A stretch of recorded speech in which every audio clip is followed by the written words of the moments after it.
Di Indonesia masih ada puluhan juta orang yang hidup di bawah garis kemiskinan. Menurut data BPS yang dirilis September 2021, jumlah penduduk miskin di Indonesia mencapai 26,5 juta jiwa.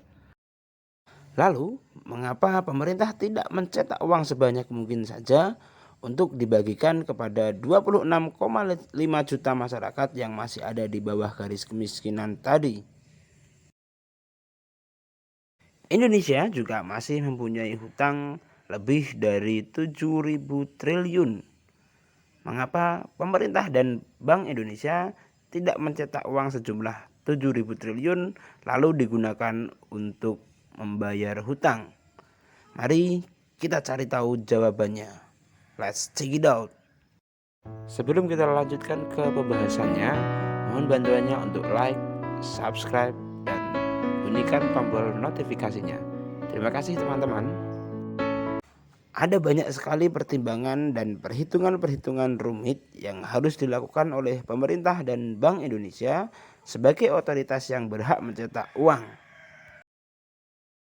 Oke, sebelum kita lanjut ke alasan pemerintah tidak mencetak uang sebanyak mungkin, mari kita kembali sebentar pada salah satu fungsi uang, yaitu sebagai alat tukar. Sehingga orang tidak perlu mengalami kesulitan-kesulitan pertukaran dengan cara barter. Jadi, pada dasarnya yang dibutuhkan untuk memenuhi kebutuhan masyarakat adalah barang dan jasa, bukan uang. Uang hanyalah alat bantu untuk mempermudah perputaran barang dan jasa. Memangnya kenapa sih pemerintah tidak mencetak uang sebanyak mungkin? Yang pertama adalah karena adanya inflasi.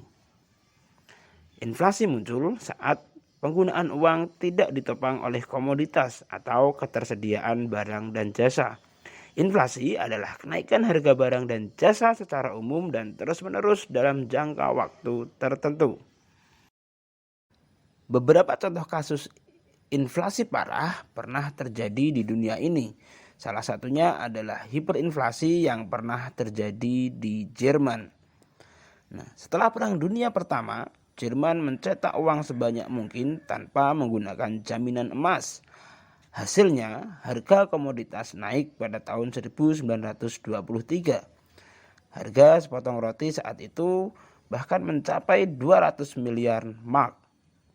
Orang-orang Jerman saat itu bahkan menjadikan uang kertas mark sebagai bahan bakar karena nilainya menjadi lebih rendah daripada kayu bakar. Kejadian inflasi parah juga pernah terjadi di Indonesia, tepatnya di medio tahun 1961 sampai 1965.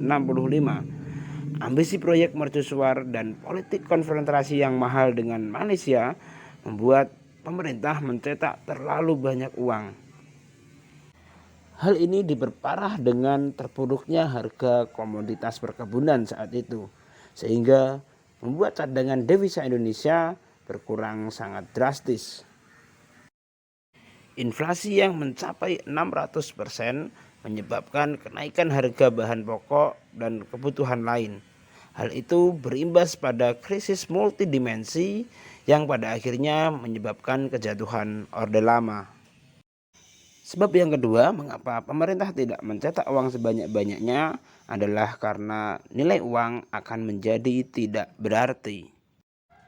Jika jumlah uang yang beredar di masyarakat tidak diimbangi dengan ketersediaan barang dan jasa, maka harga barang tersebut akan naik lebih tinggi karena barang yang tersedia akan dicari oleh semua orang yang membutuhkan dan mereka memiliki uang.